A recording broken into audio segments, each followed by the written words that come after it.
I see dead people. Here's Johnny. Stop.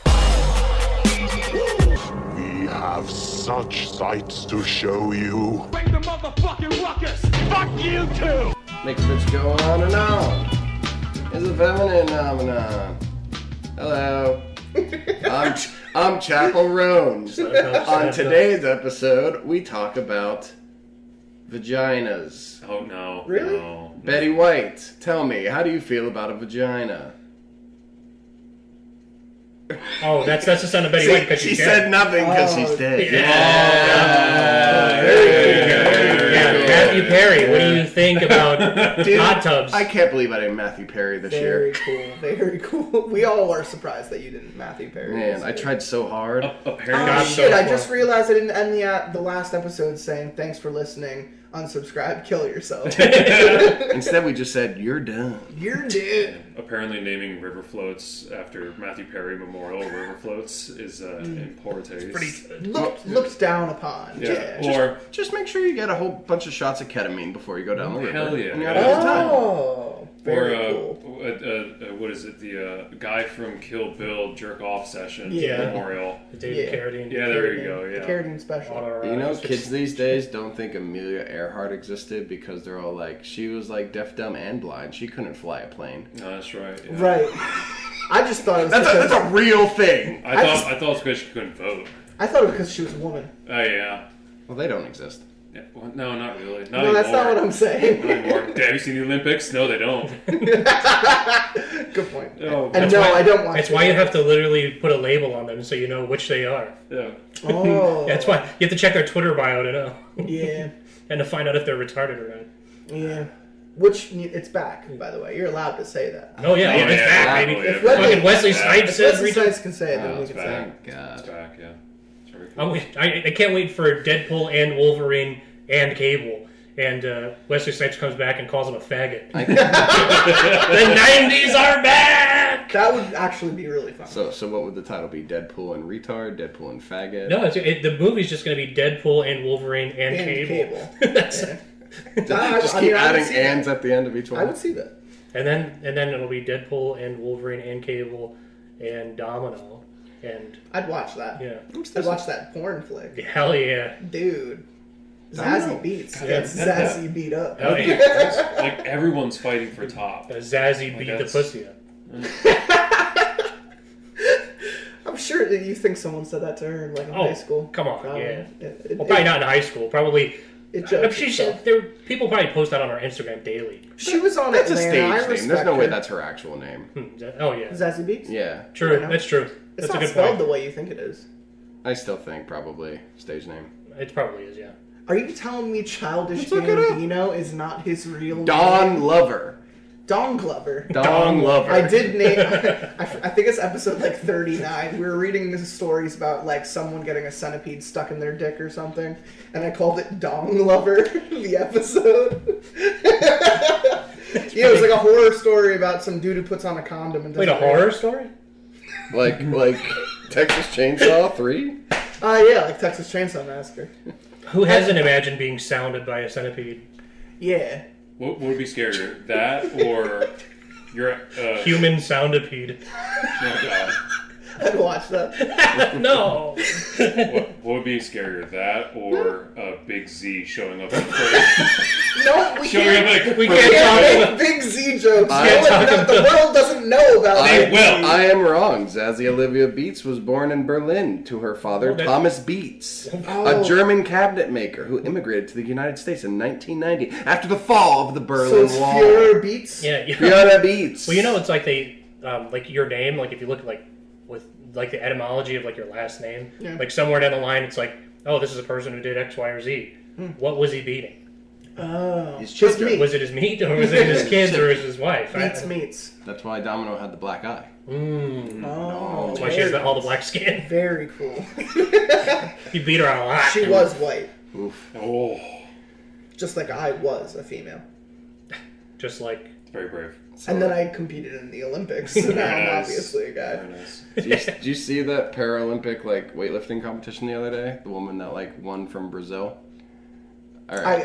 I couldn't really pay attention. I had my hand. Wait, on there's my a woman in the Olympics? entire There's time. the Paralympics, Oh. so not the real one. Ah. She's a very small lady, and she lifted the weights like a quarter inch up and down, and she won.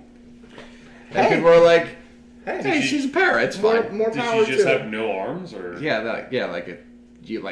had when nubs. you're that small, She had you're like nubs. not moving it much. Oh. But still, she lifted like fucking 400 pounds. Yeah. So That's it's crazy. fucking impressive, and like no legs on the ground to like keep you up. So you're just straight like. Whoop. That would hurt so fucking bad. I mean, I did see that chick without arms fire a bow and arrow using only her feet, Oh, and that's a sick. complete bullseye. Oh, it was so hot. Like she rocked those points, and I just couldn't help but think that like I got rocked. I'm a barely functioning adult, and I She's have gonna, arms. she's gonna be in the new Hawkeye. Could you imagine? Could you imagine? Like, she She's just starts Hawkeye? running, she jumps into the air, she pulls her like toes around her back, pulls out the bow, shoots an arrow with her other foot. Like, you know those. What if Hawkeye was the anchor being? What if Hawkeye took out a I gun think we and deserve said, to die. Though. "What if he threatened his wife that he was gonna kill himself if she And I left him?" pull out my What gun. what if he did that? What if? Though? Wouldn't that be crazy? Like, oh, Marvel's What If? Yeah. That'd be a really good series. Marvel's What If. he's just. What if going Hawkeye up to every threatened to villain? kill himself I'll fucking if kill his wife myself. left him? What if Hawkeye was What a if school Hawkeye threatened to shooter? kill himself if Oh. the Avengers didn't have him You guys back? know that this is real, right? Jeremy Renner really did this? No, Yeah, he did. I don't want to talk about This it. is a few man. years ago. That's really sad. He said, "Oh, well, fucking gun." He put a gun in his. I like Jeremy Renner. Now my impression of him has faded. Yeah, you guys thought it was a joke. That's what Jeremy. I did think it was a joke. Man. I thought you were next going to say Marvel's What If episode 2 is what if Iron Man got hit with galaxy gas and became a pedophile. What if they just slipped some ketamine in Tony Thanos' Stark's- like in his Kool-Aid, Yeah. and they're like, "Let's go hang out in the hot tub." like in the Justice League like layer, they all have, What like, the like a fuck hot are you tub. talking Shut about? the fuck up! Oh, I'm sweet. Oh God. So survey, would you rather pull a Matthew Perry or pull a Jeremy Renner? Matthew One Perry of for them's sure. dead! The other one got hit by a fucking snow truck though. Yeah, but let's but and- one was having fun. but let's not besmirch Anton Yelkin of all Yeah, people. yeah. I miss him. He was a good actor. A real odd Tom. Same kind of issue that happened with the whole truck thing. Flash. I fucking hate you, man. He was like getting his mail. Why did and I ask you to come back? He was like getting his mail and his Jeep just like crushed him into a gate. Yeah, apparently his car didn't Jesus. like park his car. I don't And know. I think it was like a I don't known know. defect. It was like it was a Jeep where like Yeah. Oh. Something just happened and plowed him right into his fucking gate. You know, really sad because he was a great actor. hate But to crash on this parade, but we should really move on. Okay. Get it? oh no, I don't. Because he got crashed into by his car. Right, He got squished I thought like you a were. ketchup packet. I once I like Anton Yelchin. I like Green Room. Yeah, All right? Green No, Room. I was actually really Charlie sad. Well, Bartlett he is the shit. when he played, he was Chekhov. Chekhov So in the Star Trek. So when he was in his car and he's like, "Oh shit, I forgot the mail. I can do this. I can do this." Yeah. So he ran try to get it. Wait, I'm trying to do something. And then the car runs into him. Chekhov, we need to pull the parking brake. I can do that. I can do that. I can do that. He didn't do it. No, he got squished. Referring to somebody dying as he got squished is really fun. Yeah. plowed by a Yeah. pancaked by a dump truck driver. Pancaked by a drunk dump truck driver. Died choking on Chick-fil-A in the mall. Oh. Who was that? Special needs guy that helped out our swim All team. right, we're done. You're done. There you go. All right, let's go around the circle and reintroduce ourselves. This is a new episode, new intro. I am, of course, your captain, Captain Death, and I am introducing Deputy Dewey. Hi, I'm canceled. No, you're my partner in crime. Oh, You're Detective Mac. Oh, I'm So you're Mac. both in the canceled. street. Yeah, we're I'm both that guy. canceled. I'm Mac. I also got Punxsutawney Trill. Canceled by association.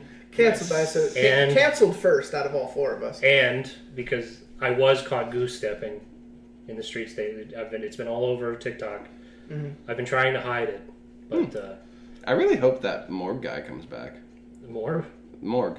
Oh, Morb, yeah, Morbius. I really hope Morbius comes back. The coroner, my bad. He was in the morgue. Yeah, I thought you said I thought you said Morb. Morb. Yeah, it's Morbin. He's time. Morbin. Yeah, Poop the Captain pants. Dobbs. Give me your Poop the Captain pants. Dobbs real quick. Oh fuck! What? Oh my god! It was like 10 minutes ago. And Ho ho ho! those are some nice tits, don't you think? No, that was the corn. Oh, That was the corn. Yeah, there we go. I'm a new character. That's Captain Dobbs. And then we got our crackhead, heroin kingpin, Lanky Lucifer. Yeah, I'm here to be canceled recreationally. Yeah. By agreement, by association. This whole thing is just a sting to catch him saying it on record. No one knows what we're talking about because I'm going to cut every use of the N-word in this episode. But Why? But he did say it. So now you're asking for it? Continuously. I would never. He goes, why? We're like, please stop. Please don't say that. It's going to be so much editing work. And then he just kept doing it. Yeah, he's putting it in. He's improving. He's in character. Like we said, he actually did crack last episode to be real method when he was playing. When he was playing hops, he actually pulled out a crack pipe. Mm-hmm. I'm sorry for going the extra mile. I thought I was... No, we all appreciate it. No, we were doing Galaxy Gas. Oh. You were doing crack. The Walmart special. The Walmart special on aisle 3. It's new on Walmart Plus. Oh, yeah. What is that? Oh my Walmart god. Plus, it's a streaming service. Do you for know what Walmart. we didn't talk about that you just reminded me of? What? Chick-fil-A is coming out with a streaming service. What? Wait, what? Is it called We So Hate Gays? Yes. Yeah. So Chick-fil-A, the restaurant chain, Right. is coming out with a streaming platform. They're going to fund the independent development of movies and TV shows that they are going to put on their own app. What is it called? Will you not be able I to hope use not the this app? Chick-fil-A It's not going to app. be Chick-fil-A Plus? Like, what the fuck? Will you not be able to when use he this said app on we hope Sunday? you're not gay, yeah, the app's going to be closed on Sunday. That's like the first joke. And then if you're gay, you're not allowed to be on it. That's What very else? cool. You got to go to church first. Look, guys, don't fucking besmirch Chick-fil-A. They will okay? never have... That guy who said all that shit, he's dead. Oh, okay. His son runs the company, and he said that was retarded. Oh, He did say that Is it Wesley should have Snipes? never been. Listen, my dad was a Wesley fag, and it was Snipes. retarded. Yeah. Let's move on. talked does like a Wesley fag. Snipes own Chick-fil-A? No, he just said something like he was like, yeah, we should not combine these two things. We should just keep it business. He's like, I like gay people. Yeah, we should I have... get my dick sucked by gay guys. So all of these movies have no hamburgers. It's just chicken. I hope Always. so. I hope that cow actually gets like a TV show. Oh god, it's all integrated like product placement, like Demolition Man, but with It's Chick-fil-A. the capitalist nightmare. I'm ready for it, honestly. I mean, I love wanna it. see- I want to see what they do. I love this. But aren't they like all of the streaming services are like tanking? Yes, they are, which makes you think, why the fuck would you go into Yeah. that game? Disney's having a hard time with it. If Disney is Yeah, having a hard you time, say that. and they monopolize like 2/3 of the Yeah. entire telebroadcast industry. You say that, and yet Netflix just dumped like $800 million Netflix is into one of the only new ones- Knives Out movie. Netflix is Really? one of the only ones that is making money. It's because they keep raising their fucking subscription costs. yeah. Economics, baby. Honestly, Prime's the only one that's I like still solid. remember when Netflix was fucking $7, and that's Yeah. because it's tied into a membership. No, that gives exactly. you- That gives Yeah. you bonuses. It's the only one that's going to definitely stick And now around they're because you use it for other releasing, shit. like, Well, it's like what games and Walmart, because Walmart's doing that too now. I don't know if they're doing original stuff, but we were joking. But I mean, Walmart Well, Plus is Walmart having might streaming stuff. buy.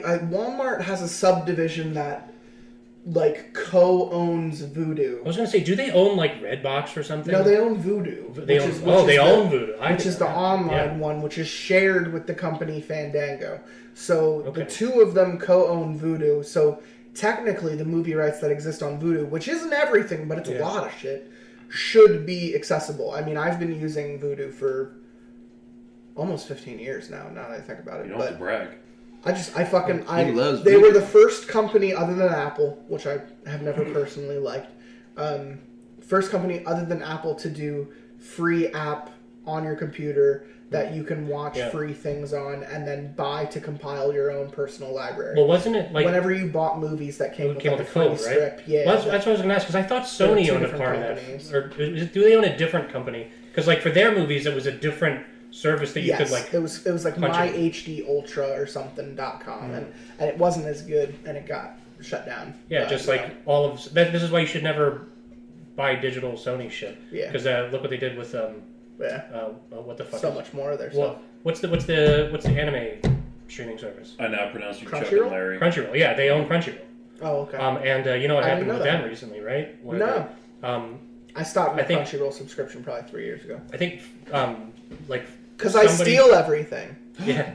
Well, Funimation or something pulled out like some of their I stuff, and remember that. then I remember when Sony Funimation dropped them. Sony closed all of like their digital library stuff, so it's all just streaming. But people could own a lot of digital stuff on Crunchyroll, so all that stuff just disappeared.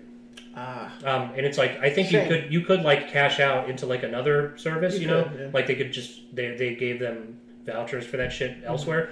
But the point is that there's a lot of stuff that didn't transfer. No. And that's just Sony just decided to do that one day. They were like, we're not making as much money on Crunchyroll. We're shutting down We're out, yeah. all the digital library stuff. And this is why Chick-fil-A is getting in the game to set it right. That's right. They're getting in there being like, you know what? The system's been fucked. They this heard a voice entire from time." God. Yeah, they Yeah. heard a voice I mean, from God, and the they're joke- shareholders. Horizon Part 2 is exclusively The joke on has Chick-fil-A. been What? joke has been for a while that some of the movies that are actually being successful in like moderate releases are there's a studio, I forgot their name, but they do pseudo religious flicks. Yeah. And there's this like 25% of Hollywood that's backing them because the movies are cheap, they make a ton of money, they're simple, it's kind of like a Hallmark. What was that? Well, I was going to say, well, that was my next thing. Is like they should team up with Hallmark because that would. It's kind of like Hallmark. It's the same audience. It's pseudo-religious because like Jesus Luke Christmas Wilson movie. just did a movie, Greg Kinnear just did a movie. Like they're getting like actual good actors to go and do these like pseudo-religious films. It's like Sound of Freedom. Well, that was co-owned by Disney and they wanted to cancel it. Oh, really? Yeah, they didn't want it to come out. That's why it came out like 3 years late. I'm just picturing like a Hallmark movie where like this out of town like guy comes back and he's like, hey, I'm a carpenter. I've just been like building sheds, and he comes back and meets this. He meets Mariah Carey. Yeah, this city girl, big time lawyer, and she falls in love with Jesus. It's like, oh my God, you're Jesus. And then they don't have sex, but she's pregnant. Is this a real thing? Am I missing this? No, that would be awesome. Yeah. Did he just improv? Yeah. Oh, okay. Put that in an AI, dude. Finish it. Good for you. Good. You'd be just like every Very other cool. Very Hollywood cool. writer. Yeah. Anyway, as the title suggests, where this is the Jesus part is two. black in that. Oh, because the baby I mean, is. he has to be. No, because he. Come on. Yeah, Come on. this is the first movie where That's- Jesus is actually Egyptian and he looks Egyptian. That's illegal. Middle Eastern, yeah. Oh, yeah. We don't follow history. Oh, you're right. So Cleopatra was black. Jesus is white. The emphasis on that. Tony, why'd you say that? Okay. Jesus Christ is like jacked. He's like Ryan Gosling. Oh, dude, no, he has to be jacked. I Like thought jacked. you were saying Jesus Christ is Jack, and I thought you were going to say Jack Black. Oh, God. I was like, I am Jesus and shit, walking in the At sand. this point, I wouldn't fucking be surprised if Jack Black played Jesus. I Don't miss Jesus next time. love this. This is good. I'm glad we can get together to finish this fucking story. Quick recap for the first episode. We're doing a cop procedural drama. Deputy Dewey is playing my hard-boiled right-hand man detective. Mac attack. Mackie. I'm doing the main agent and the captain, who I don't know if he's in this part. I forgot. And then we got Deputy Dewey, who's playing our piece of You shit. said Deputy Dewey again, you motherfucker. Punxsutawney Trill is playing our piece of shit captain, Captain Dobbs. And then we got a crack addict here with us, Lanky Lucifer. Just playing himself. We actually got him from the streets. Yeah, we pulled Method acting. him off the streets, put a shirt on his back, put some crack in his hand. I So I'm appreciate digging under the fence. Like that. I appreciate that. I appreciate that shower from the garden hose. That was very No, nice that's my of you guys. dick. Oh. It was a It's- golden shower. it's- R. Kelly. it's still- It's all coming back. It still had the same amount of pesticides. Yeah. Also true, because I'm on those supplements. Nice. Suppies. From Walmart. That's why you're so jacked. Huge jacked man. Alright, so no, this time Lanky Lucifer is back as Devon Hall, which is the heroin kingpin. It was their second black voice. So try to channel that. Why does he have to why did you have to say that? Second black voice. Oh God. Okay. Alright, anyway, we're gonna jump back The into voice it. of African Americans. I'm glad I could be it. As the only person of color here today, how do you feel being surrounded by a bunch of white people? A bunch of racists. People? It's actually not bad. No, it's... Shut the fuck up! It's not the first time, but... This is a continuation of part 2, which is, we're 99% sure the chief of police is now working for a vampire. From where I parked on Madison and Redwood to the site specified in the file I'd pulled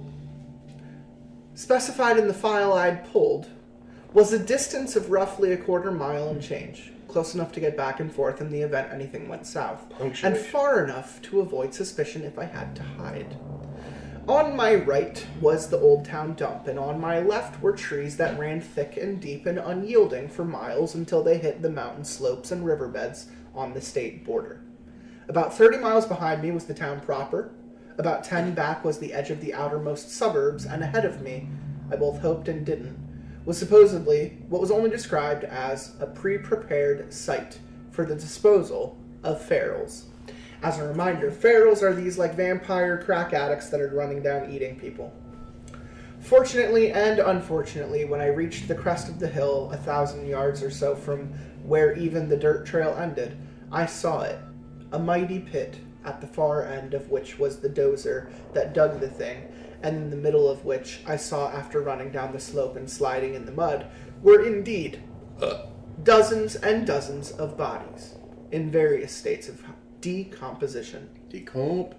Holy shit. That's your catchphrase. Holy shit. Oh! Against my better judgment, and after overcoming my shock and snapping several photos of the place, I put my shirt up to my nose to ward amongst the monstrous stench and decided to head into the midst of the corpses for a close-up shot.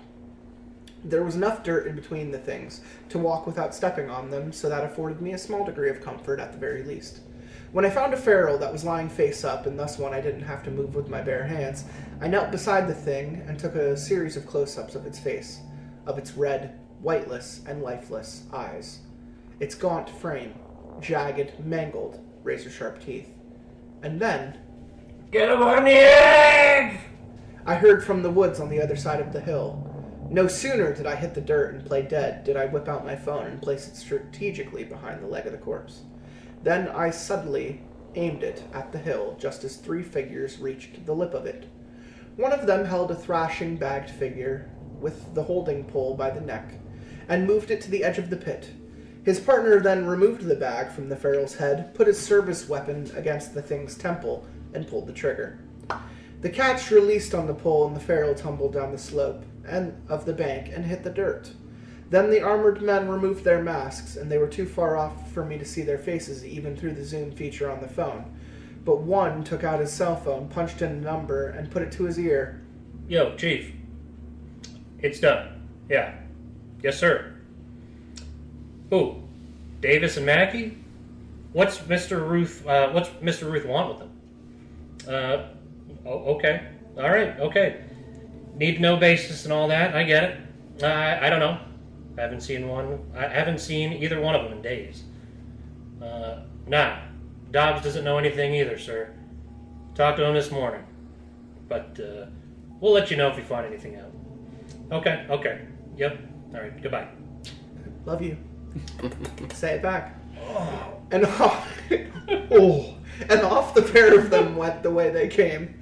When I was confident they'd left, I allowed myself to breathe and took out my phone. Mac, listen to me. Don't go back to the station, okay? Meet me at Mulligan's. We'll golf. I'll explain it there. So who's on our side, then? He took a long sip of his bourbon and ordered his third in a row with a wave to the bartender.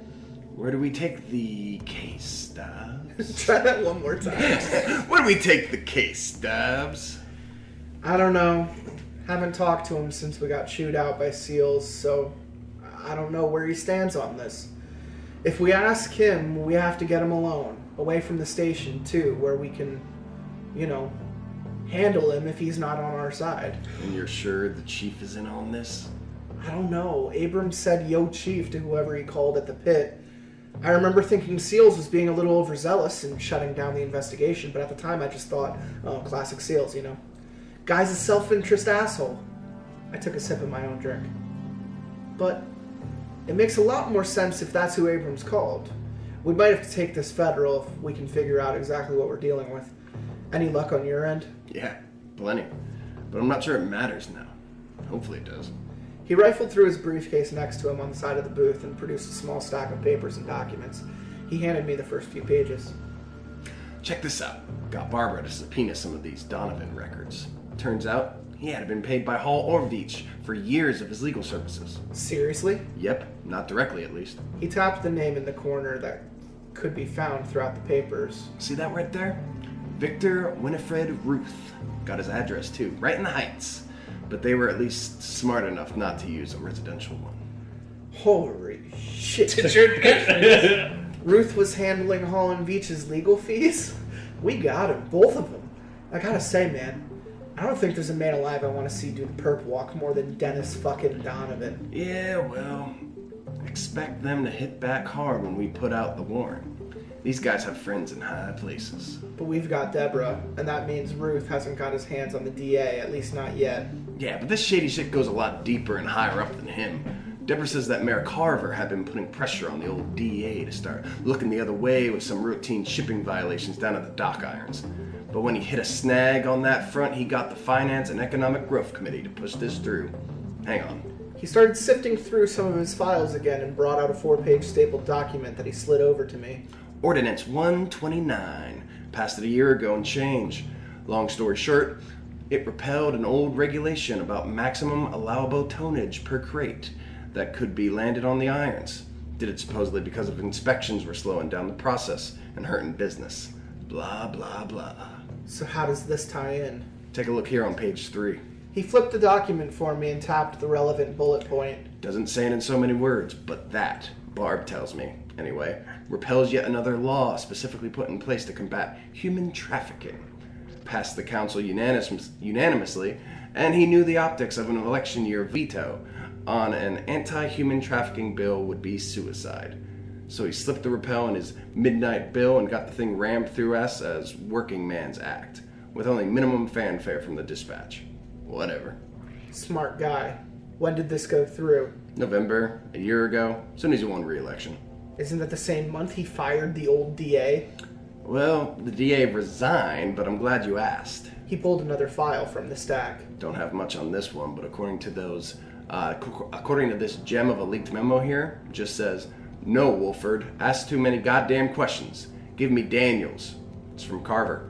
What we think happened is that Rickland was fired for looking into exactly what I just showed you. The mayor framed it as an incompetence and threw the whole bot Simon and Ingram case from 2015 on its ass to justify it. You remember that one. Lizzie dropped off his bourbon and he thanked her and downed a quarter of it in a single sip.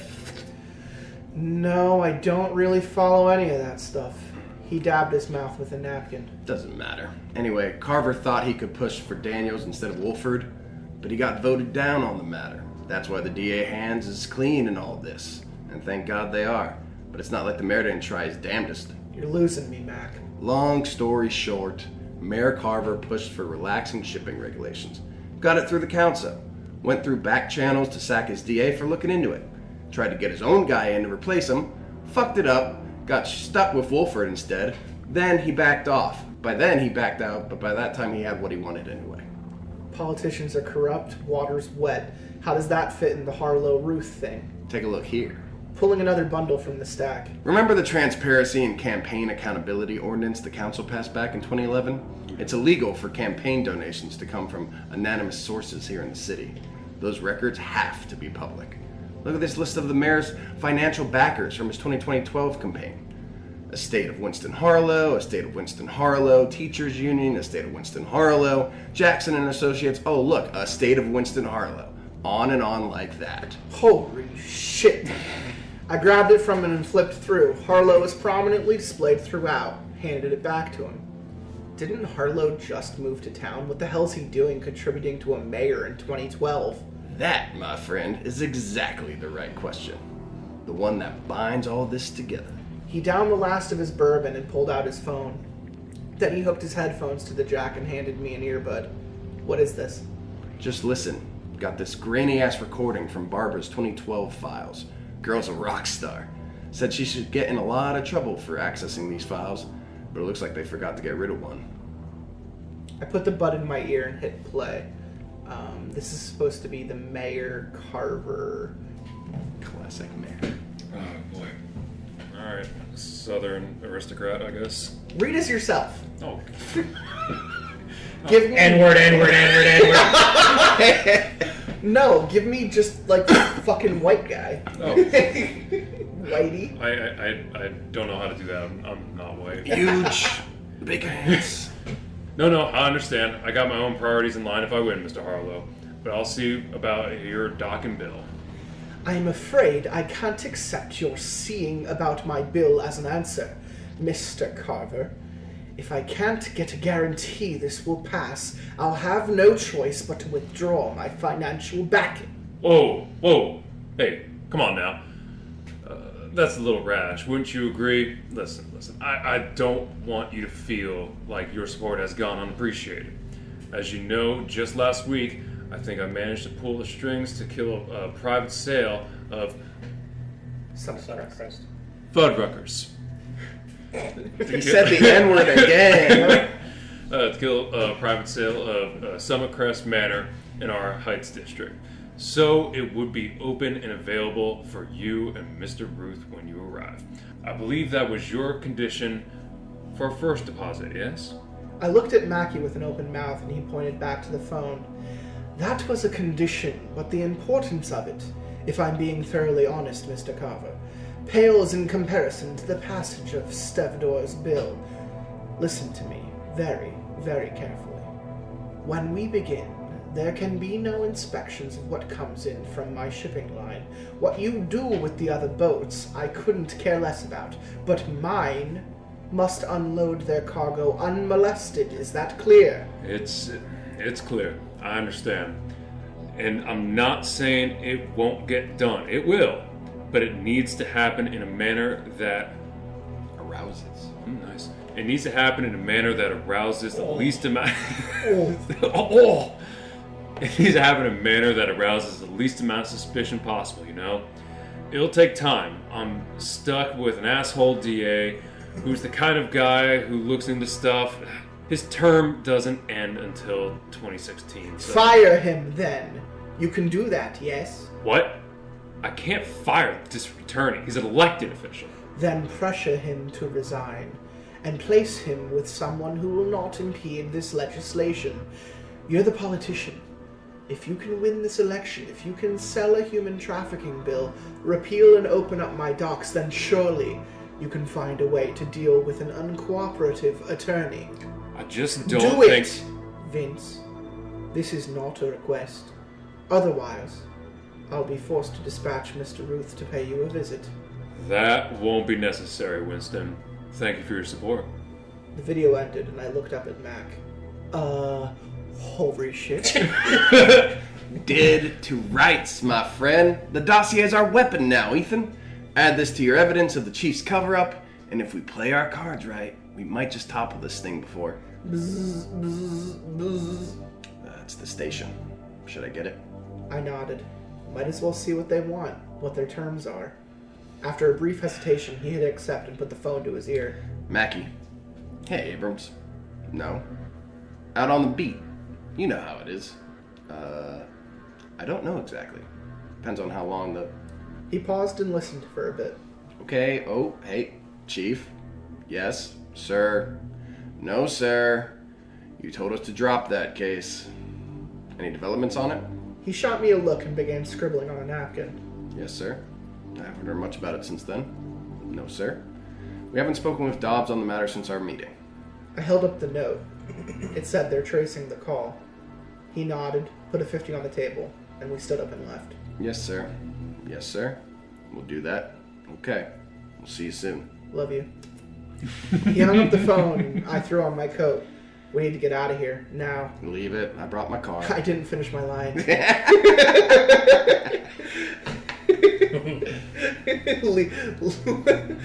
need to get out of here, now. I came in a cruiser, did you? No. gonna cancel you now. Oh, Wanky, why would you say that? I came in the cruiser. Did you? Leave it. I brought my car. He removed the battery from his phone while I grabbed another napkin, scribbled an upturned middle finger on it, and out we went. I put the thing on the dash of the cruiser, retrieved my badge and weapon, locked the keys inside, and jumped in Mackey's already running sedan. He peeled out immediately, and we were gone. In the rearview mirror, we saw a multitude of officers converging on the bar in unmarked vehicles.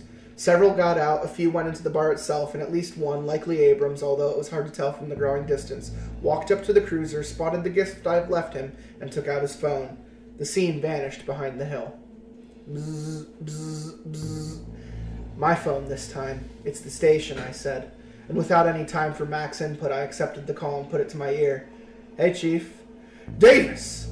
Heard through the grapevine you went to the coroner's office to look into the Bell case. It's weird. I could have sworn I told you to drop that one. Yeah, well, shit happens, Chief, you know what I mean? Mac flew through a light just as it turned red, and in the distance behind us we heard sirens. They were gaining, quickly. Listen to me, you Irish fuck. I tell you to drop a case, you drop the case. It's not... How about you listen to me, Chief? After I left the coroner's office, I went through some old files. You guys were real busy purging the database of any mention of Bell, Young, Jones, any of the Farrells. So maybe this whole thing isn't so ridiculous after all, huh, Chief? Come back to the station. We'll talk, Ethan. No can do, Chief. How about instead you call off your dogs and we take this a step further? Does that sound like a plan? Davis, did you just threaten me? There was a pause before I said, yes, sir. And I ended the call before I could respond. Then I smashed my phone with the back of my pistol and tossed it out the window. In Tokyo. So you got yourselves in a whole mess of trouble, didn't you? Barbara said. She handed us our coffee and took a seat on the other side of the kitchen table. Max shrugged. Yeah, but we've got enough dirt to put half the damn town away. They'll keep their distance. Well, wait. They don't know what you have or what you don't have. You guys haven't gone public with this yet, right? No, but I did say to Seals that if he came after us, we'd take this to the next level. I didn't get into specifics, though. Besides, they wouldn't be hunting us this hard in the first place if they thought we didn't have teeth. Good. Going public with this is a weapon, okay? This is your atom bomb. They back us into a corner, you throw the dossier at the dispatch and have them press open on a new front. But this is also the only tool we've got right now, okay? So, you jump the gun on this, we've got nothing left. There was a brief silence then, as we pondered the depth of the situation. I stared at my coffee for the duration of it, and watched the cream swirl with the black. Then Barbara spoke again. So what's the play here? Are you going after Harlow? Everyone else is disposable if we get him, right? Roughly. We think he's behind the introduction of the Farrells into the projects. And he's behind the cover-up of that. Plus the shipping bullshit at the docks and the mayor's office. He's guilty as hell. But the last piece of the puzzle we need to know is why. We answer that, we might just have a shot in hell of taking him down before he throws his master plan into place. Whatever it is. Any idea on how to get your why? Victor Ruth. If he gives us his boss, we can take the whole thing down from the top. It's just a matter of getting him. He's got himself in deep with your boss from what it looks like. It might be tough to get to him. You guys still have any allies in the force that you know about? What about Dobbs? Santa Claus is probably lying low, but he could work with us if we get him on our side. Could work if we get him alone with the man. I looked at Barbara. There you go. We flip Dobbs, he gives us Ruth. We flip Ruth, he gives us Harlow. It's a ball game. But she was already looking elsewhere, towards her living room TV. She got up, walked over, picked up the remote, and unmuted the feed. Reason to believe that 2 former police officers, Roland Mackey and Ethan Davis, are behind the vicious murder of a state witness and former longshoreman Union officer William Milhouse Beach. Seals said. Mac and I shot each other a pair of glances, then ran to Barbara's side. The chief was there indeed at a public press conference with Mayor Carver to his left, his deputy to his right, and Dennis Donovan and another figure we didn't recognize off to the side. In the top right was a live header, and at the bottom of the screen was a tabloid title that read in bold white capital letters, "Murderous Officer Davis Mackey still at large." The number of the station was displayed below that, too, for anyone with information. Earlier this month, Bill Veach was brought in a case led by officers Davis and Mackey to answer for a slew of narcotics trafficking and money laundering charges connecting him to a street gang led by the notorious heroin dealer Devon Hall. However, upon interrogation with Officer David Abrams, Mr. Veach revealed that he had actually been coerced into shipping the drugs in for Mr. Hall, claiming that both Davis and Mackey, who were profiting from the trade themselves, had threatened to kill him if he did not participate. When the officers were told by Mr. Hall that Mr. Veach was preparing to reveal this to Officer Abrams and testify in court on the matter, they attempted to clear their names by initiating their own investigation, the speed and success of which was immediately suspect, and brought Veach in themselves. After his interrogation, they murdered Mr. Veach in his jail cell and made their escape with a police cruiser that has already been recovered and multiple firearms. Anyone with information as to the whereabouts of these two at-large and highly dangerous officers should contact us at the number listed below. There will be no questions at this time. Thank you. And with that, the chief led the party off stage as reporters exploded into a frenzy of questions that went unanswered. Barbara muted the TV. And there's the kickoff. Son of a bitch. You guys think it's too early to hand over that dossier to dispatch? Do it as soon as you can. No! I cut her off. They looked at me while I kept my eyes on the screen. We drop that bomb now and we'll never find Ruth. I turned to Barbara, handed her a folder with copies of documents and all my photos and recordings that we printed off and organized the night before. We're leaving the dossier with you. When we give you the signal, get this to the dispatch, the local news, whoever will take it. Can you handle that? How will you get me your signal? I thought you destroyed your phone. I've still got mine. Took the battery out, but it works. Told you it still pays to have a flip phone. I threw on my jacket and grabbed my gun from the tabletop. I've got another use for your phone, Mac, but we can try to call from Dobbs' cell. If you don't hear from us by midnight, turn that thing in anyway. Burn these fuckers. She took the envelope in her hands and cradled it like a jewel. I nodded at Mac. Come on, let's go pay Captain a visit. Part 3. So, we're 99% sure we know how to take down a vampire. Mac put the battery pack into his phone, made the back cover click, and booted the thing up before dialing the station. Afternoon, assholes. This is Officer Roland Mackey here with Ethan Davis. Can you tell Seals he can kiss my brown ass for me? Gracias. And he dropped the phone in the grass and walked over to his sedan and got in. He didn't even wait for the oil to hit the engine. He put his foot on the floor and off we went as soon as the key had been turned. Do you think we should wait to see if Dobbs shows up? It's his paperwork day, remember? The fat man will be back at the station. Alone, hopefully. We took a right and were already on the other side of the hill, turning onto Shepherd by the time the first sirens came screaming down the other way. Still some cars in the lot.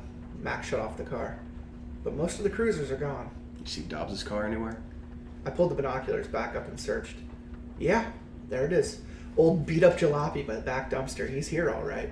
I handed him the binoculars. Any idea how to get in? I bet money that they're already deactivated our badges. Don't you worry about that, my friend. It's 4 o'clock now, which means... As no sooner did he say that than the back door swung open and Freese stepped out and lit a cigarette, bit it, puffed, and coughed. Mac, you brilliant son of a bitch. Mackie turned the key in the cuff, holding Freese's left wrist to the dumpster railing. The man tried his best to curse at us, but his gag muffled the sound nicely, and he could do little else but produce an unintelligible mumbles and shrieks. What was that? Couldn't quite make out that last part. As he squirmed, I lifted his badge necklace from his shoulders and said, "Relax. Freeze. We'll get it back to you later, and sorry about the smell, by the way. You'll get used to it." And with that, Mac and I headed inside the back door, up the stairs onto our floor of the precinct. I cracked the door slightly. Okay, it's clear. I waved Mac forward, and the two of us snuck between the pillars and cubicles until we arrived at either side of the door leading to Dobbs' office. A quick glance through the glass confirmed he was indeed hard at work, dotting his I's, crossing his T's. I drew my firearm. Mac did the same. Then I nodded at him and turned the knob of the door and pushed it open and said, "Don't scream, Dobbs. Don't yell. Don't say a word. Don't push any buttons." Hands, Cap. He trained his sidearm at the captain's chest while I circled around the side. Let's see him. Slowly, Francis Adam Dobbs lifted his hands up from the desktop and displayed them on either side of his head. Oh. Easy, fellas. Easy, all right? I'm not going anywhere. Let's take this I plopped our copy of the dossier on his... I plopped our copy of the dossier on his desk before he finished the sentence. He looked at us at the stack for a bit and then looked back up at us. The hell is this? Max stacked the papers on his desk and slid them back into the envelope. Dobbs simply sat, silently shocked. I watched him from the chair on the other side of the desk. So, you put us on the Farrell case. Went a lot deeper than anyone could have guessed. But there it is, all tied up nice with a shitty bow. I don't know what to do. He looked at me, then at Mackie, who'd closed the envelope and taken a seat next to my own. You guys gotta believe me. I had no part in this, okay? None. I didn't know about the cover-up, and I sure as hell didn't know about all the political bullshit. We believe you. We came here for a reason. Thought you might be the man we can trust. Besides, if you were involved, you never would have tasked us on this case in the first place. And none of this ever would have came to light. Well, it's not light yet. Who else knows about this besides us three? Barbara Chaftez. She's as instrumental as me in pulling these files, if not more so. Way more so. Wait. Mac gave me the finger. Barbara? Down at the DA's office? Yeah. She says her department is clean. Can't afford to not believe her at this point. Well, thank God, fuck Christ. For Jim Wolford. For Jim Wolford. He rubbed his forehead with his hand. She's getting ready to go to the press with that same dossier. Shit's gonna hit the fan, and when it does, you need to figure out which side you're on, Cap. Oh, well, how long we got? Hour or so, maybe less. Oh my God. He put his head down and clasped his hands on the top of it and groaned. Alright, okay. So, now what? What do we go to the feds? Not like we can take this to SEALs. Might have to go to the federal, but we need something else first. We need you to get us to Victor Ruth. He blinked, looked at Mac, and once he realized it was anything but a joke, he scoffed. Oh, hell no. Hell no. You two out of your mind? With what we know now? No way I'm getting anywhere near. Dobbs, we need you on this one. Whole damn city needs you on this. If we get Ruth, we get Harlow, we take down this whole damn thing. Come on, man. Hey, Ruth. It's Dobbs. Captain down at the station, we've met. Yeah, hey, listen. I'm calling you on orders from SEALs. What? He's busy looking for Mackie and Dobbs. Or Davis, that's me. Dobbs is me. That's my name. Oh. He's busy looking for Mackie and Davis. I don't know. Said we had a lead. Yeah, I'm sure he will. He's good at his job. What can I say? Those two fuckers are dead meat. He gave Mac and I a smirk and continued. Listen. He wanted me to let you know that Devon Hill is getting ready to flip. Yeah, I know. Yeah, something like that. Struck a plea deal with the feds, and he's gonna blab. So, you need to get down there, and, We heard screaming shouts from the other end of the line, but only Dobbs could understand them. Hey. I have no fucking idea when the feds got involved, okay? And no, I'm not doing it myself. I'm out with SEALs. I don't know why he didn't call you himself. You'll have to ask him.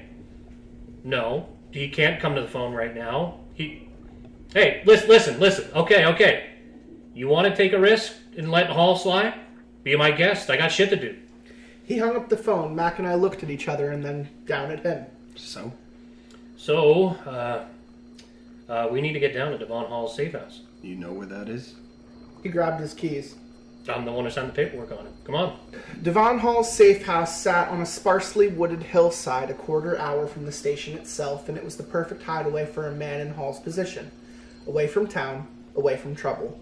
Too small a premises to make so much as a blip on the most sensitive radar. Unfortunately for him, though, the people who signed off on his protection and arranged the deal were collaborating with the very people Devon Hall needed protection from in the first place.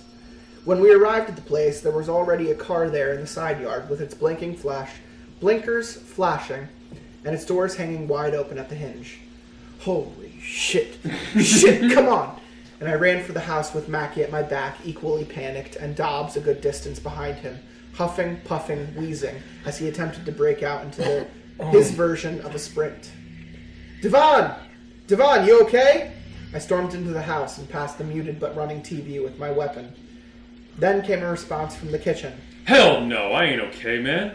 When we reached the room, we saw Hall with a bat to his shoulder, doing his unworthy best to ward off a man who, when he turned around to meet his 3 new guests, immediately recognized as the 3 unidentified figures from earlier I immediately recognized as the unidentified figure from the earlier press conference. Yo, hey man, how the fuck this find me? Some fucking witness protection.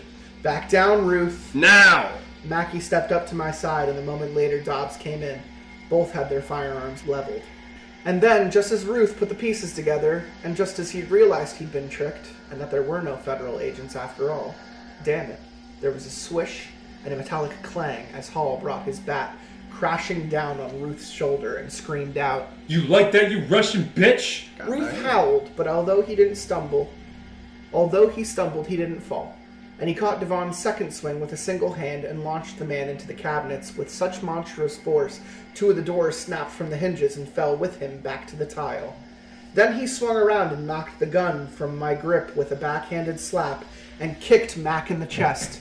He stumbled backwards into the table, and when Dobbs stepped in to intervene, he leapt up to the counter and hissed at us like a beast before heading for the open end of the room. My god, it's Jason Bourne. My god, it's a Diet Pepsi. But it was when he attempted to leap across the gap to the dining area that Dobbs grabbed him by the ankle, used his momentum to his detriment, and swung him down. He clipped his chin on the edge of the counter with a crack and crumpled into a heap at the base of it. By the time he stumbled back to his feet, all 4 of us were on top of the man. He deflected Mac's first punch, but then he slipped on the back foot and caught one of Dobbs in the ribs. 1 from me across the jaw, and 2 from a risen Hall in the gut once we threw him in that direction. Then Matt grabbed him by the collar and threw him to the ground. Shit. And there he received such a blinding flurry of kicks and stomps that he curled up into a second ball to protect his head. I picked up my pistol from the floor and aimed it at Ruth. Hey! That's enough! You done? The other 3 men stepped back for a breather, and slowly Ruth unraveled and kept his hands up and out where they could be seen. Then he nodded a single time and spat blood. I nodded at Mac, and he and Dobbs dragged him over to the living room radiator and cuffed him to the rail while I kept my gun trained. Man, I ain't never been happier to see a couple of cops barge into my place of residence. You know what I mean? God damn. You alright? He nodded. Mac, Dobbs, you guys good? They nodded too. So, you gonna start talking, or do we have to stop breaking them fingies? In a thick Eastern European accent, Ruth said, Talk about what? And spat another bit of blood on the carpet. Give us Harlow, we let you live. Don't, we shoot you. Any questions? Any questions? I got no idea what you're talking about.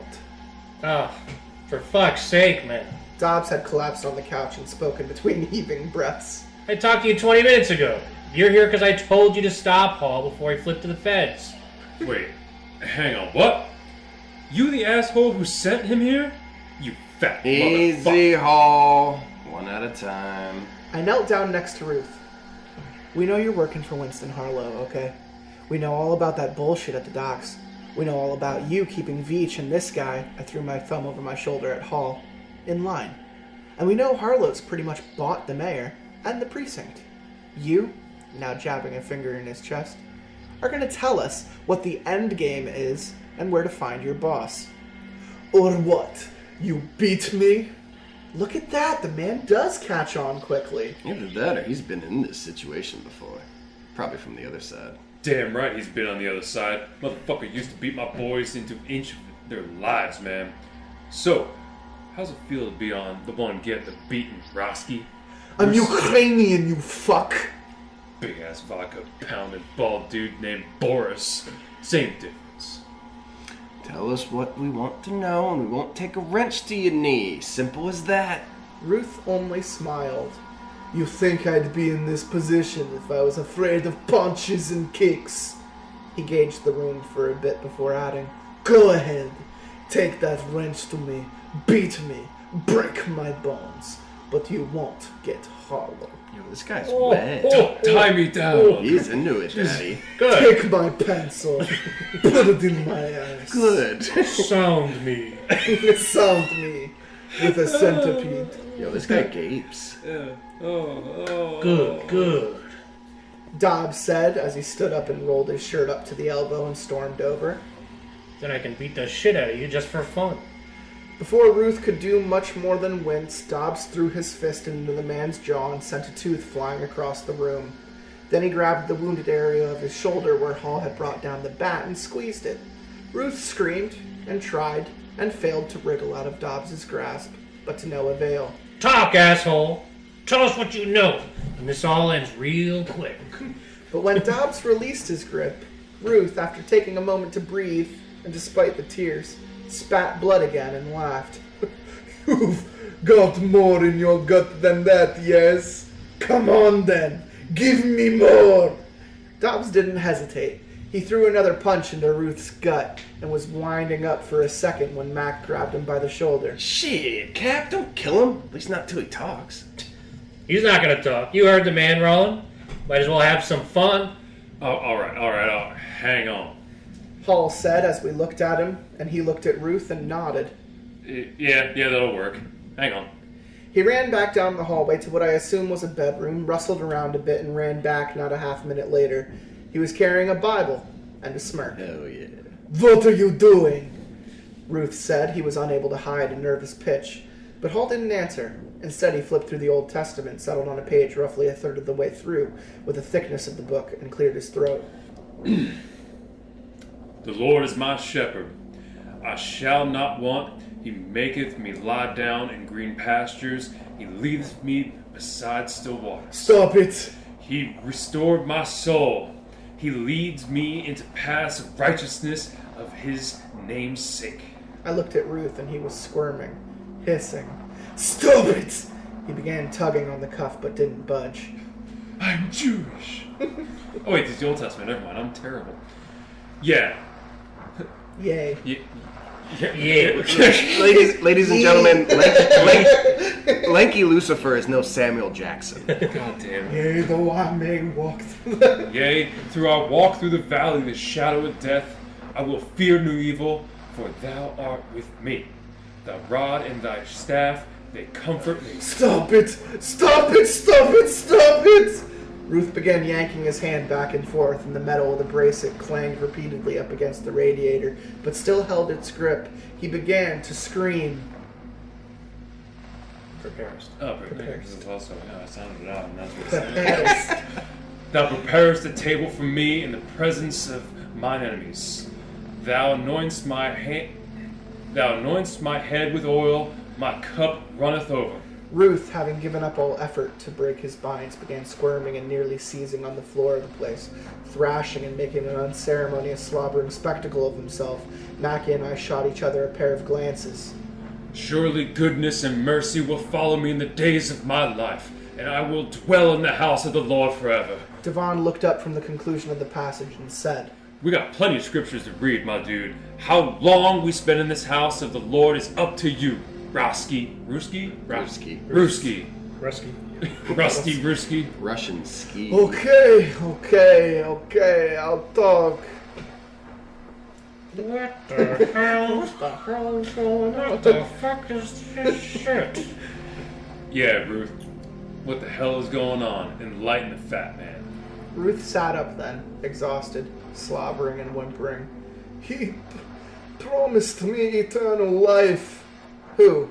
Harlow? He nodded. He promised me that if I helped him, he would grant me his gift. I would become master of the shadows, he would say. A night beast. The night man. A night bitch. Vampire. He looked at me. So your boy Hops wasn't crazy after all. Remind me to bring him some Black and Milds next time we're in the area. I turned back to Ruth. So what does that make you? You don't look like a vampire.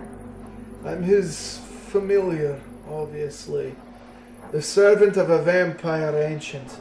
To win my cooperation, he granted me a small bit of power at his own expense. Did you even have a chance at this point? It was too addictive. Strength. Speed like I've never felt before. I could get inside people's heads, manipulate them, elicit fear from them. I could do anything. But he always said it is but a taste, Victor. There was more where that came from. So what? You done? No, you're good. So it was the deal you struck with Holland Beach. How does that fit in? Harlow believed that he could test the extent of his influence in the projects of your city. So the two of us together decided to introduce a small number of the blood-starved into the streets to destabilize the balance of power there among the rival gangs. Fucking ferals, man. Hate them things. Why didn't you just flood the streets with them? Why only a few? To avoid suspicion. Besides, the few can become the many. If turned by a true vampire like Harlow, you would need to starve to become this feral creature.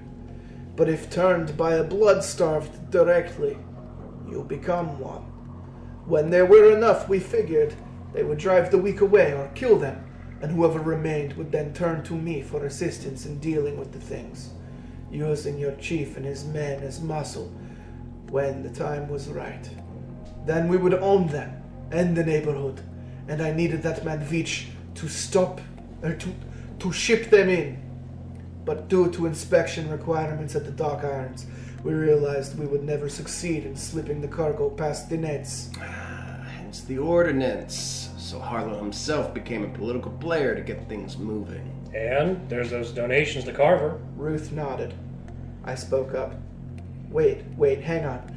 Why go that route at all? Why not just move to town? Abduct one person, turn them, hold them in a dungeon or something until they're starving, let them loose. We thought about this, but the risk, the investigation leading to our door, was too great. Alright, fine, but you said vampires can manipulate people, right? Why not turn Carver into a familiar or just mess with the heads of the dock inspectors? Why get the cash involved? Or just pay a brother off. You can't get rid of a rival. You pay the dude to step aside. Business is business, you know? We considered that, but doing so repeatedly would cost far too much. And if any one of them flipped, it could bring the whole operation down. Much safer to simply manipulate a single man. Carver, a manipulative type himself, no doubt, and distance ourselves from the activity. With money? Doesn't sound very much like Dracula. Familiars are useful tools, but until they are turned fully and have their own power, they are constant drain on the paternal and maternal vampire. Only fools would have more than one, and fools do not last as long as Winston Harlow. Last as long? How old is this guy? I'm not sure. Even Harlow may have lost track, but he is not what he appears. That much I know for certain. I'm guessing Winston Harlow isn't this guy's real name. Ruth shook his head. Everywhere he goes, he adopts a new name, a new identity. In Virginia, throughout the 20th century, he was a banker, David Corvin. In England, in the 19th, he was Aaron Gibbs, another banker of moderate importance. In France, in the 18th, he was a shipyard lead, Charles Pierre. In Switzerland and Germany before that, when first I met him, he held various names too. In Romania, he was Basarab Alexandru. To my knowledge, that was his given name at birth. Holy shit. It's your catchphrase. What's behind the moving? Why not stay in one place? Europe was, and still is in many regards, a rather suspicious place outside the cities. Even those who don't subscribe to the old delusions would find it peculiar that one man could live as long as Basarab has, no? Even I arouse suspicion. I may not be immortal, but what power I've been allotted has extended my life by centuries. So let me get this straight. You've been with this guy for centuries and he still hasn't turned you into a vampire? I think you're getting played, Ruth. I have long since come to terms with his dishonesty, but still I have long life and strength and nowhere else to get more. And now I'd say I would die within hours of being separated from the man. I suppose if you lot are successful, these may be my final hours as it is. But deep down, I truly hate the man for my enslavement. Perhaps it is for the best, after all. We said nothing for a bit before Mac changed the subject. So the last Christian remains. Why? Why do any of this at all? Why not just, I don't know, live on the road, feed the homeless, stay under the radar? Not feed the homeless, feed on. Sorry, I thought he was a kindness content creator. No. Want me to redo that? Live on the road and feed on the homeless, stay under the radar? Even I don't know fully. Many vampires are as addicted to power as they are to blood. He will seek as much of it as he can, as quickly as he can. There was a pause before he said, before now, Basarab had been cautious in his dealings with humans. He would allow himself to be successful, but never particularly important so as to avoid seduction. But, as is this case with many addictions, what was once enough to satisfy will one day not be nearly enough. Soon only an unattainable amount will suffice. Vampires, you see, are slaves to their nature. If they manage to survive long enough, they will become so brazen in their lust to dominate that they will invite their own downfall.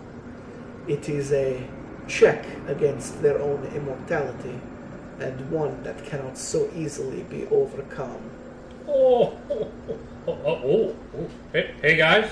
We turned around to see Dobbs watching the TV with remote in hand. He hit the mute button and the sound came on. Absolutely explosive report that was delivered to the dispatch just hours ago by Assistant District Attorney Barbara Ann Sheffitz. The contents of the dossier implicate multiple high-level crimes in a cover-up of equally unprecedented scope involving Police Chief Walker Barron Seals and incumbent Mayor Vinnie Carver among a handful of other individuals. According to the documents, the mayor had been pushed to repeal an anti-human trafficking legislation involving docking regulations at the illegal request of a mysterious financial benefactor, Winston Harlow. This allowed Harlow to then ship in deceased and highly dangerous humans for purposes that are still unknown at this time. In addition, the relaxed inspection requirements allowed the recently deceased dock officer and longshoreman union boss William Milhouse Veach to ship in heavy amounts of Schedule I narcotics that were then sold in the streets by heroin kingpin Devon Hall. No connections between this operation and the mayor have thus been far identified. And this, of course, throws into question the entire story delivered earlier today by Seals and Carver about the still-at-large officers Ethan Davis and Roland Mackey. That's right, Katie. Oh, fuck off! According to Miss Chaffetz, it was these two men who had been working with her, allegedly against the orders of Chief Seals to investigate the details of the cover-up. For reasons that are, again, still being investigated, it appears Chief Seals had ordered all records of the deceased people who were trafficked in by Mr. Harlow to be erased, before having them executed at a hidden site outside the limits of the city proper. Our man in the field, Aaron Tate, is apparently at the site now. Aaron, can you hear me? Oh man, I'm a tape brother. Loud and clear, Matt. We are indeed here with a growing crowd of just absolutely shocked and horrified people at what's now being called the Killing Pit. My God. We do want to warn our viewers that some of the upcoming content is likely very distressing. Before we continue, and where is this exactly, Aaron? It's just outside the Old Town Dump, 30 miles from town, and oh my God, the smell is just unreal here, guys. Absolutely unreal. But if you look here, you can see just dozens and dozens of these corpses of people who've been tossed like animals into the pit. None of them, from what we can tell, have any form of identification. Lots of Jane and John Does. Thank you, Matt. We'll keep you all updated on developments as they arrive. As of right now, we've reached out to both the police headquarters and the office of the mayor. Neither party has responded to our requests for statement as of this time. But one of the more pressing questions we need answered now is, who is Winston Harlow? Great job, Katie. God fucking damn it. I just love that I pointed to it and you didn't even understand what I was doing. I did not put it together. Like, no. Thanks, Katie. No problem. That's right, Katie. Katie, can you believe this? Oh, I really can. My name is Katie. I just got back from the Olympics. I got silver medal in the pole vault, but my dick got in the way of the gold. I mean, my vagina. Can you say my vagina? My delicious vagina. No, women can have dicks now. I like you better when you say the N-word. Me too. And then there's a bit much in there where it's just like, this seems like an unnecessary bit of writing. So, like... That ending stunk. I hope that guy gets a double meat. There's closure, but there's not personal closure. Yeah. No, it's info dump at the end. Yeah, From it's Russian. exposition. Yeah, it just goes, here's what happened in the story. Oh, so you could have done the voice. No, not well. You no, you did a way could have better been the job. Russian guy. You fooled me. You did a good job. No, but it's just like an info dump by him at the end. And then info dump from reporters about closing in on suspects. It's very unsatisfying. That's how I felt when I read through it. This was one of the only stories I did actually have to go through to kind of color coordinate whose voices were doing what. And very quickly I ran out of colors. So thank you guys for bearing with me and dealing with that, because there was a lot of name drops and stuff going around. But I am really happy with how it came out. I hope you guys had fun reading it. I had fun reading it, at least. Deputy Dewey, how do you feel? Can't believe Santa Captain survived. I thought for sure you were Yeah. gonna... I thought he was going to flip too. Captain Dobbs. Yeah, there's a wild third act waiting somewhere in the past where Dobbs is like a piece of shit double crosser and shoots Ruth and tries to get out of there and turn over to SEALs or something. Well, I thought maybe it would be Barbara.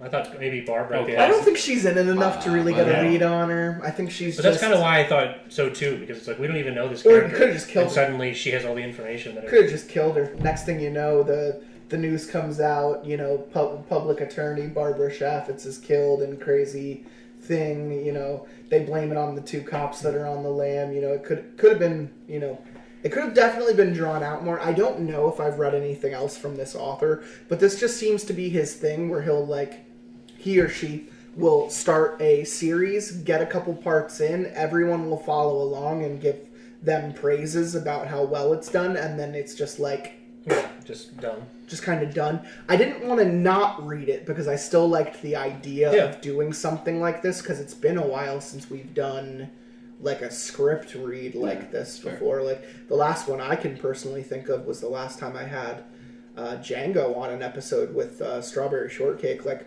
the three of us did like a table read of some type of scary story before, but I didn't know going into it that it was going to be like that. So I mean, I thought it was cool. How did it feel being black, Lanky Lucifer? Liberating. Like I guess I could say the same to you, but you just That's fine. Deputy Dewey. Like, we feel so proud to be part of this community finally. Proud boys, right? Like, just very, very proud boys. Where'd you get that tiki torch from? Walmart Plus. I picked up your tiki torches with your Galaxy gas. Yeah, that's right. I really wish Katie was the $9.99. one that gave us the religious sermon. Thanks, Katie. Katie seemed really Thank cool. you, Katie. Now off to Jim with the weather. Oh wait, you played a black and identifying as female, so you could be the next Marvel superhero. Oh, dude, I'm in. I can't wait for the movie to make a net profit of negative $120 million. Marvel. Oh, Then you got to go on Twitter and be like, this toxic fan base. Oh my god. Yeah. This It toxic. can't possibly be because the writing is absolute dog shit. No. No. But really, how did you feel about the story overall? Yeah, no, like, as everyone's been saying, it was basically just a data dump at the end of just like, okay, let's time to wrap this up. And, but yeah, no, like, it would have been cool to, like, read about Harlow, like, quietly, like, going into the shadows again. Or meet It's him. just like, because, Yeah. like, having a story where it's like, there is no, like, happy ending, good. I love those. It's realistic, I at love least. being disappointed. And almost like being from the cops' perspective, there is no like SWAT third act where they swoop in and shoot a bunch of vampires trying to get to Harlow. Like that's the movie ending, my God, but it's not realistic. I Was want this the the pre- Blade club scene. Yeah. Yeah. Oh, with Triple H. What they should have done is they should have like waited until midnight, right? They get their info dump, and then they go, oh, there's nothing on the news, and they go, what the fuck, Barbara? Barbara was supposed to and then dump they go this. back to Barbara's, and she's a vampy boy. she's a feral. Yeah. A van person. I mean, ultimately, there's a bunch of different ways that this could have gone, and I think that it all starts to kind of skew into, like, the action heavy, the conclusion heavy, the finale, like third act climax heavy, and I'm not disappointed that it didn't go there, because that's the type of thing that I like to make fun of on other episodes, the kind of like John Wick finale that comes out of fucking nowhere. Like, of all the other stories we read, it's a bunch of nobodies doing crazy backflips and firing guns, and you're just like, who are you? Like, you don't have this problem. But we read a fucking cop story, and suddenly they're the ones not firing their guns. You know, it's just a little weird, unrealistic. Yeah, the Russian band. It's unrealistic that there's a bunch of black people. If Harlow was like a 16-year-old black kid, the cops would have been like, "We gotta get this fuck now." And one of them is a cop. Right, still. I think one of us should have got bit. Yeah. Which one? Doesn't matter. That Russian should have taken down somebody. Maybe Mac. Ah, shit. I'm getting too old for this shit. Oh, I did expect him to say that at one point. Yeah, so there was like 2 big exposition dumps. One, when we come back from part 1, all of a sudden Mac knows fucking everything that happened. Right, he shows up with files. That's another scene that was just like missing. Barbara gave me all of this. Yeah. Check this out. Now flip to the next page. Now the next page. Now the next page. You know what this means? That means this. You know what I love digitally reading on a podcast? More reading. Yeah. Now read this. Now listen to this. I'm already reading. I love reading about reading. Now here's Hitler's manifesto. Oh, that's just mine. That's that's Mein Kampf, not your Kampf. That's Mein Kampf. I borrowed that from Barbara. Buddha. Any other notes you want to add, Punks? They should have met Winston. Like, he could have gotten They away. did at the beginning, at the dinner, in part 1. Yeah, you're right, yeah. In part 1, they meet him at the dinner, and they get a slimy, kind of I don't trust that handshake guy. from him. Yeah. But This guy's a fucking vampire. His handy isn't good at all. What is he, a fucking vampire or something? We're having wine and cheese with this guy. Hey, get out of here. I'm a vampire over here. What's he drinking? I'm a vampire over here. Hey, what are you doing? What's he drinking Can those we get bags Can we for? get a New Jersey vampire story next time? Hell yeah. It's a Tony Soprano vampire? In my head, reading the title of the story, so we're about 100% sure the new guy in town is a vampire. I thought it was going to be some Anton Yelkin Fright Night bullshit. I really did. I thought we were going to be a couple of neighborhood kids doing the whole fucking Monster Squad, Lost Boys thing, where we're trying to figure out which one of us is Corey Feldman, and then which one of us is dead, and, we would have been able to have a vampire adventure, and instead we got a procedural drama that I didn't hate. It's just kind of middling. I feel like we're shitting on this a little bit too much. A little bit. This is like, I mean, it's still like I shit on a lot of the stuff. I couldn't fucking write this. I can't even read this. Well, I probably could have. A shirtless I like the saxophone first player half. didn't show up. Oh, jeez, put yourself in a fucking soapbox. I mean, I've been reading these stories for close to 8 years, and I've written and read my own stories, and I've written full-length things already, and have released them in public in several spaces. He's about to plug his No. Like, just for example, like, I wrote our entire fall show that we did in high school when we the year we graduated. Oh yeah, like, I remember that. What was it like? It was like a cat peed in box, something like that. Oh no, I didn't write that one. Oh okay. That one was a script from some playwright in New York that the director really wanted to do that year. No, the one my senior year, which was our senior year, I wrote a murder mystery with like a 12-person cast that was kind of aping like Clue. And lots of running around, lots of accents, people yelling at each other, people getting killed, the lights going out, everyone getting creeped out and scared and shit. Did it have 8 different endings? We did a different ending every night. Oh, sick. We did the show 3 nights. It was just one weekend. And I did actually get the cast to alternate the last 5 pages of the script. We would do a read through of all of them when we would practice, and then we would decide which one. Like, I made it a part of the entire show that we did all of them, but on night 1 we ended at end 1. On night 2 we cut the line for end 1 and did end 2. And then the ending for end 3 was crazy. The ending for end 3 was like someone in the audience had been murdering people on the stage the entire time Got 'em. because they just wanted the fucking show to end. It was just going on too long. They're like, I don't even want to be here. So I started killing people in the second act because I want the show to go over. I want to go home. I was like, That's cool. He's yeah, fighting for I his had Hell yeah. play the killer in the third one because she was like, I don't want to be here. Sounds about right. Yeah, Yeah, it was pretty funny. But yeah, in the second ending, it was everyone. Everyone was killing each other. They each just didn't like some other person in the cast, and they were all deciding to kill each other. And then on the opening night, it was me and. Hell yeah. I remember. We were the killers the first night, and he would like drop his accent because he was doing an outrageous French accent the entire show. Awesome. And I was doing an English one, and we pretended to be brothers, and people were like, but you have different accents. And we'd be like, so what? We can't have different accents and still be brothers. And then we'd drop the accents and do like New York accents and be like, hey, we were just doing this for the money.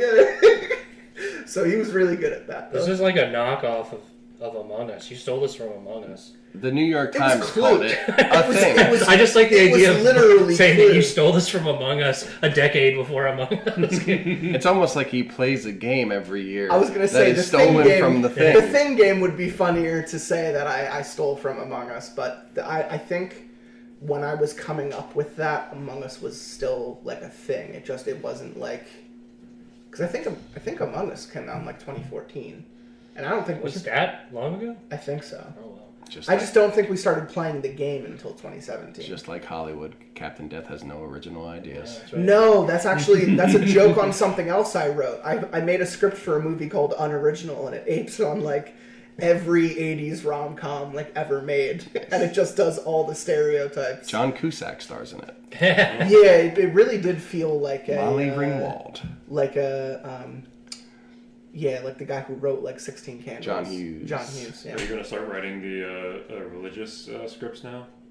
For Chick-fil-A, Chick-fil-A I Plus? fucking want Yeah. to. I fucking want to. It would probably pay better than my job. Okay, we're gonna end this. Thank you everyone here for joining me. Thank you everyone for listening. Lanky Lucifer, any final thoughts? Anything you want to say to our audience? No. All right. Well, you'll see him in a little bit. I think like 6 or 7 episodes, something like that. He'll be back for the New Year's episode, which we didn't talk about, which I'm glad we're keeping that a secret. So secret. But you're also going to be on that, Deputy Dewey. I'm on that episode. I do something cool. Yeah, you'll be back, and it'll be fun. He commits suicide I had IRL. a good time once. It was for that January episode. And unfortunately, Punks won't be back because he was dead. He gets mentioned. He gets mentioned a lot, and I do an impersonation of him at one point. It was bad. It was pretty bad. It wasn't my best character work, It went but I along- pretended to be you at one point. I have faith. It went along the lines of, "Hey, I'm Fox Donnie Trill over here." I think I just started talking about like women and black people, Oh, and jeez. Yeah. shitty Marvel movies and the Olympics and Hell yeah. DC, That's all there is. pedophile Batman, Galaxy Gas. Anyway, This episode was sponsored by Walmart Plus. And pedophiles. and And Chick-fil-A. No, this is going on Chick-fil-A. Oh my god, our podcast can go on the Chick-fil-A Yeah. network. We made it. Now we're Exclusive set. rights. We're set for life after that. We only post on You thought it was over. They give you $50. All right, bye. You're done.